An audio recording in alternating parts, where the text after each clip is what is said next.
Di tempat tidurnya Arya itu guys, persis banget di depan jendela coy. Itu ke Polsek Menteng ya, sekitar 3-5 menit guys. Ini kan anehnya 50 menit loh. Itu 50 menit kalian bisa apa kalian?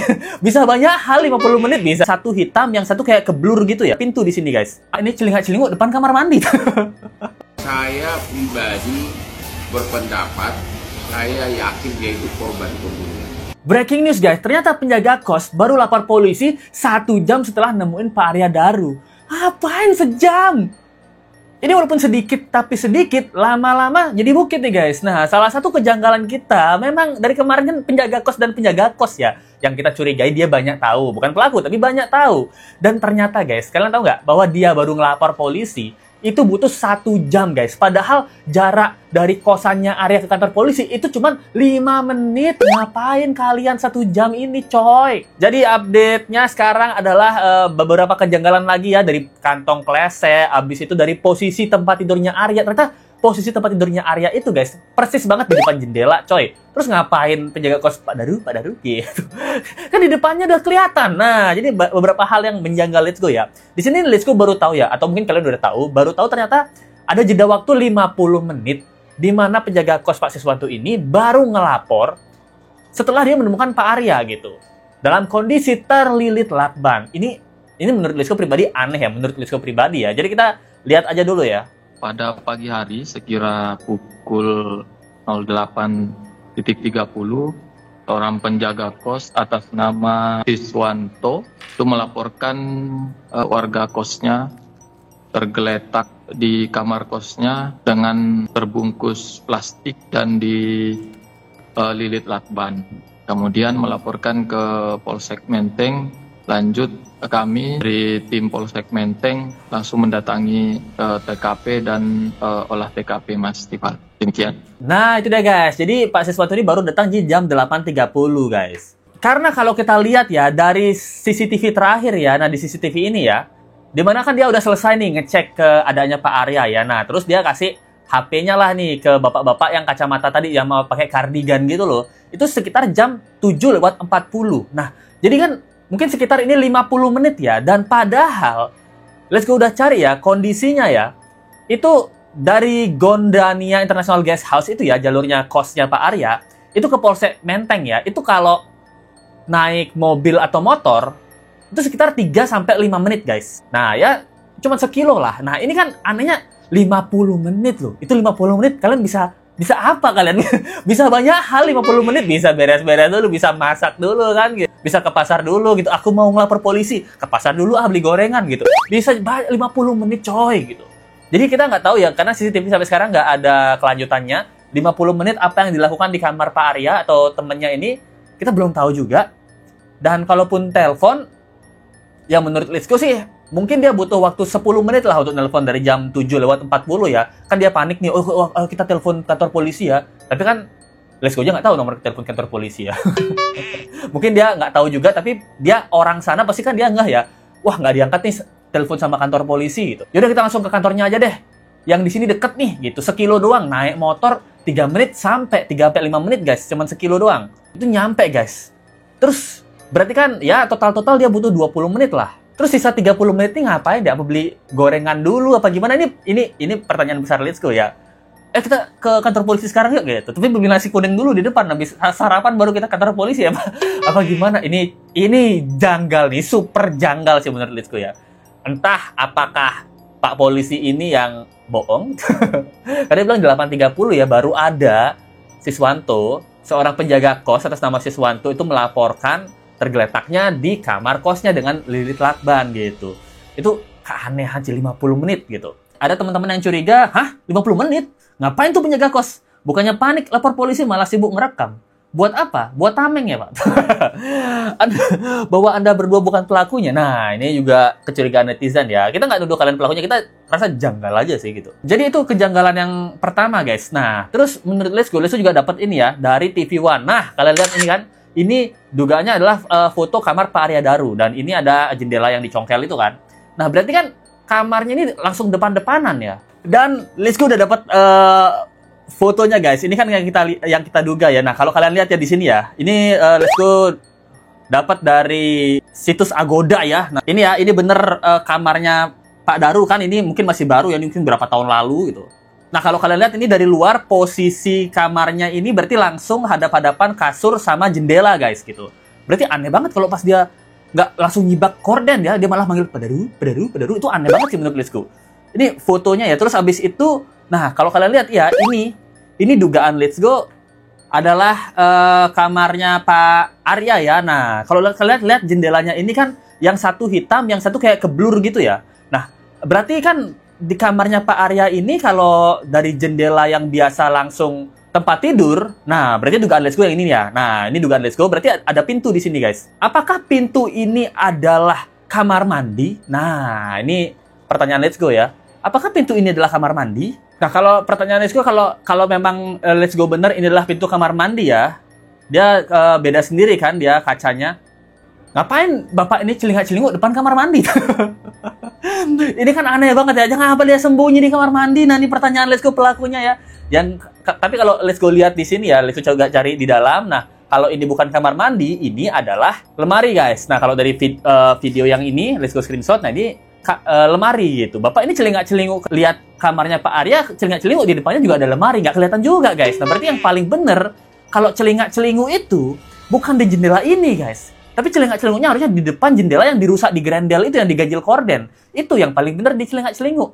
Karena kalau celingak-celinguk di sini, kelihatan ini jendelanya beda sendiri ya, nggak bisa diintip gitu dong. Iya kan? Nah, ini keanehan banget nih, guys, gitu. Apakah dia sengaja di depan? Oh, di sini nggak ketatap CCTV nih. Jendela yang besar ini, aku celingak-celinguk di jendela ini aja dah, biar kesannya ngeliatin gitu. Nah, seperti itu nih pertanyaan kita semua ya. Soalnya nih Let's Go udah dapat foto kamarnya Pak Arya Daru ya, dugaannya ya gitu. Ini Let's Go dapat dari Agoda, kalian cek aja deh di Agoda atau di Traveloka ya gitu. Karena ini kan guest house ya. Nah, itu guys, itu wah, janggal besar banget sih menurut Let's Go.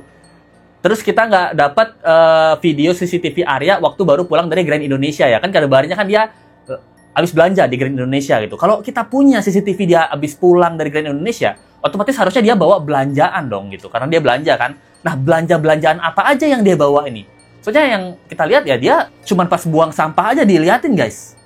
Kalaupun dia bawa belanjaan, berarti kan dia mungkin sampah itu berisi kresek-kresek belanjaannya dia. Habis beli baju kayak atau beli apa, dia buka-buka, dia packing-packing, dimasukin ke kantong plastik, terus dibuang sama dia gitu. Tapi banyak yang masih curiga dengan kantong plastik yang dibuang itu ya. Apa itu isinya ya? Plastik hitam ini kan katanya diamankan ya. Diamankan atau dihilangkan kita nggak tahu. Nah, terus keanehan lagi, guys. Ini kebetulan atau keanehan ya. Kalian tahu nggak kasus Pak Sambo Brigadir J? Tebak, dia tanggal berapa kehilangan nyawa, guys? Tanggal 8 Juli, guys. Buset. 8 Juli 2022, Brigadir J itu kehilangan nyawanya di rumah Pak Ferdi Sambo. Sekarang juga, Arya Daru diplomat kita, persis juga 8 Juli. Apakah ini yang hubungannya? Karena ini sama-sama kasus besar, dan sama-sama kasus misteri, dan sama-sama kasus pembungkaman dugaannya. Nah, ini kan kebetulan yang terlalu kebetulan, guys. Tanggalnya sama, bulannya sama. Gokil. Ini ngeri banget sih. Ini ngeri banget ya. Apa memang sengaja dipilih tanggal 8 Juli sebagai tanda kutip ajang balas dendam dari suatu mafia? Apakah ada hubungannya? Nah, ini ngeri banget sih, guys. Ini ngeri. Sumpah, ini ngeri banget. Let's Go tadi terus kepikiran Brigadir J kan. Let's Go lupa mau cari-cari tentang informasi analisa itu kan. Ada hubungannya nggak? Terus Let's Go cek. Dia meninggal 8 Juli, guys. Persis sama di tanggal 8 Juli Arya Daru meninggal dunia, diplomat kita. Gila, ini kebetulan yang merinding sih buat Let's Go ya. Kalian sempat mikir gini nggak, coy? Semoga ini bisa jadi petunjuk ya. Kalau memang ini suatu grup, apakah ada grup-grup yang tanda kutip kan dulu sempat di Brigadir J, ini kaitannya dengan kasus judol juga ya, duit miliaran atau triliunan juga, ratusan miliar juga di kasus judol yang diduga dilindungi sama oknum ya. Nah, kita nggak tahu juga kan. Nah, ini coba kalau kalian punya petunjuk yang lebih besar, detektif netizen, coba kasih tahu Let's Go. Terus masalah selotip ya, kemarin kita juga udah bahas. Let's Go bertanya apakah selotipnya nempel di leher. Nah, banyak teman-teman yang bilang, Bang, itu selotipnya itu memang nempel di leher, Bang. Lakbannya ya. Lilitan lakban terakhir sengaja ditempelin di leher. Itu nggak dipotong gitu. Nah, itu semakin aneh lagi, guys. Karena kemarin Let's Go udah lilit pala Let's Go kan. Kalau belum nonton video sebelum ini, Let's Go lilit pala Let's Go. Itu Let's Go bisa selamat ya. Itu Let's Go bisa selamat. Itu gara-gara ada bekas lilitannya, guys. Lilitan di leher, guys. Let's Go udah bilang. kemarin ya, pas Let's Go lilit, oh ini kalau putusannya di leher, ini Let's Go masih bisa selamat guys. Karena kalau Let's Go pakai tangan ya, itu agak susah. Apalagi kelilit satu kepala ya, agak susah. Tapi karena ada putusan di leher Let's Go itu bisa tarik, terus Let's Go buka lilitannya itu dengan cepat gitu. Tenaganya nggak terlalu tenaga besar ya Let's Go keluarkan kemarin gitu. Nah, ini sangat aneh banget nih, kalau Arya memang memuaskan kelainan seksualnya, dia pasti dengan sangat mudah, apalagi lilitan lakban itu kan dibuka sama dia, karena masih nyangkut gitu lilitan lakbannya, kecuali tiba-tiba diputus sama dia, terus habis itu tempelnya di belakang leher, jadi satu. Dia mau ngambil putusan lakban itu panik, nggak bisa keambil putusan lakban, dia menghilang lah dari dunia ini gitu, menembuskan nafas terakhirnya. Tapi kalau lilitannya itu masih di leher, itu gampang banget buat dibuka guys. Itu kalian coba sendirilah. Tapi karena Let's Go udah coba ya, jadi suruh Let's Go coba lagi gitu. Atau 2 kali Let's Go udah coba, nih Let's Go nanti menyusul ini coy. Itu guys, itu analisa terbaru kita guys. Waduh, terima makasih banyak nih buat teman-teman yang ada informasinya kalau selotipnya itu bekas lakbannya dia masih nempel di leher ya. Nah, terus juga masalah gulungan kaki guys. Ini petunjuk bagus banget ini Let's Go.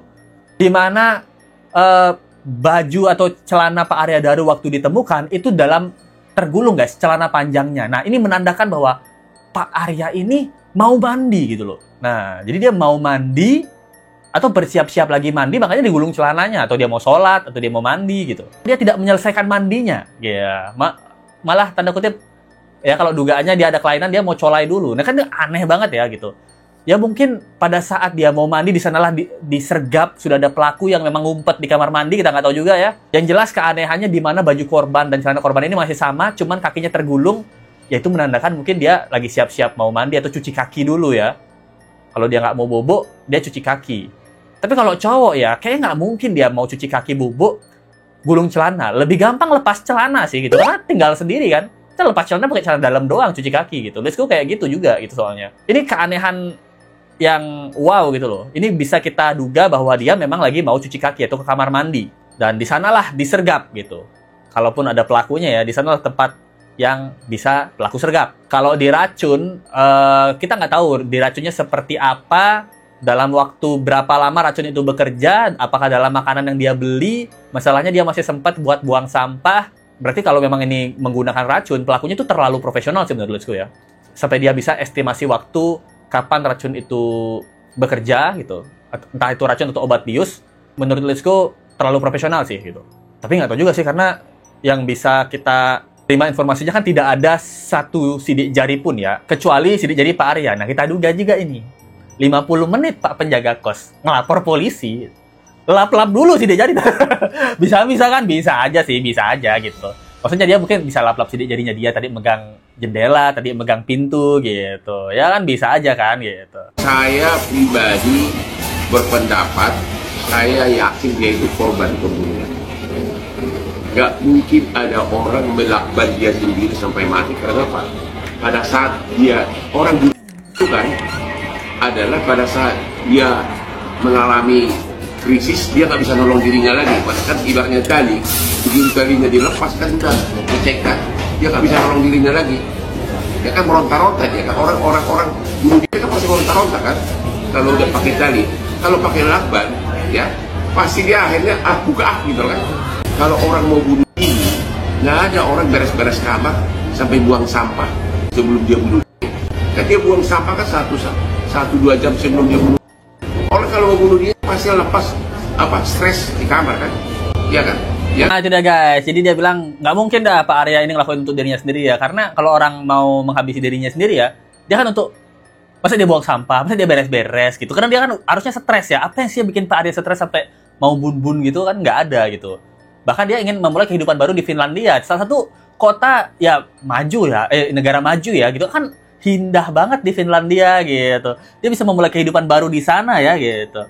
Itu aneh banget sih. Dan keanehan Let's Go ya, kalau kalian inget nih mutilasi koper merah ya gitu. Kasusnya itu tanggal 19 Januari 2025 guys. Kalian tau nggak polisi nangkap pelakunya itu tanggal berapa? Tanggal 25 Januari 2025. 4 hari doang di kasus mutilasi ini ya. Bayangin, kasus mutilasi yang dipotong-potong aja itu nangkap pelaku 4 hari coy. Ini ada lakban dan lain-lain, itu udah 2 minggu lebih. Polisi sampai sekarang nggak ada update apa-apa guys. Jangankan nangkap pelaku, bilang ada pelaku aja belum sampai sekarang. Dibilang ada pelaku aja belum gitu. Nggak ada. Let's Go dengar kita akan tangkap pelakunya, kita akan cari pelakunya, itu sampai sekarang nggak ada gitu. Pasti bilangnya kita akan menyelidiki lebih lanjut, gitu. Kasus mutilasi aja 4 hari. Ini kasus lakban yang ada korbannya, buset, apalagi diplomat ya gitu. Nggak mau kerja lebih keras nih lah Dusing. Ini pertanyaan kita ya. Apakah memang sengaja ditutup-tutupi kasus ini? Atau memang dilama-lamain biar kita agak lupa dikit? Nah, karena ya itu beberapa analisa dan kejanggalan Let's Go ya. Menurut kalian gimana nih guys? Dari yang pertama, kasus yang 50 menit, menurut kalian janggal atau itu waktu wajar? Tanggal kematian Brigadir J dan juga Arya Daru yang sama persis tanggal 8 Juli. Kemudian posisi kamar Pak Arya yang ternyata di depan jendela gitu loh. Ini penjaga kos bilang, Pak Daru, gitu. Padahal depan jendela dia, karena kan bisa, Pak Daru! Aduh, apa kayak lempar tong sampah itu, Pak Daru! Gitu. Depan-depanan jendela, dan itu jendelanya deket guys, nggak jauh gitu. Kamar kalian cek sendiri lah fotonya. Itu keanehan ya. Gerendel-gerendel pintu juga aneh gitu. Udah guys, gimana mulai tentang kasus kali ini guys? Kasih pendapat kalian dan komen kalian guys. Thank you banget buat atas supportnya teman-teman ya. Dari Sultan Hongkong kita 1801. Mantap, thank you banget Sultan Hongkong kita. Happy birthday. Thank you banget Sultan Hongkong kita. Sukses selalu ya. Tanggal ini. Dari Jenemary 06. Jenemary. Norak banget sih ya. Abang gitu. Sumpah kalau lihat abang ngomong tuh walaupun nyelekit tapi malah jadi lucu ya. Saya tidak melucu. Ini kasus serius tuh. Titip ucapan selamat ultah buat suamiku sayang gitu. Makasih ya Bang Let's Go. Waduh, siapa nih suaminya nih? Gitu. Selamat ulang tahun ya buat suaminya Jane Mary. Dapat salam nih selamat ulang tahun nih dari istrinya Jane Mary nih. Sayang banget dia sama abang. Sampai diucapin ulang tahun loh. Selamat ulang tahun ya gitu. Jadi yang bisa saya sampaikan, thank you banget atas teman-teman yang mensupport Let's Go. Kalau kalian ingin memberikan analisa kalian komen aja di bawah. Let's Go pasti baca-bacain karena Let's Go juga butuh analisa kalian ya. Kadang-kadang ada beberapa analisa yang Let's Go miss, tapi kalian yang bantu Let's Go juga. Kalau kalian ingin komennya dibacain atau lebih, ada link sabarnya di bawah atau super thanks. Kita ketemu lagi di video berikutnya ya guys ya. Sampai jumpa lagi. Bye.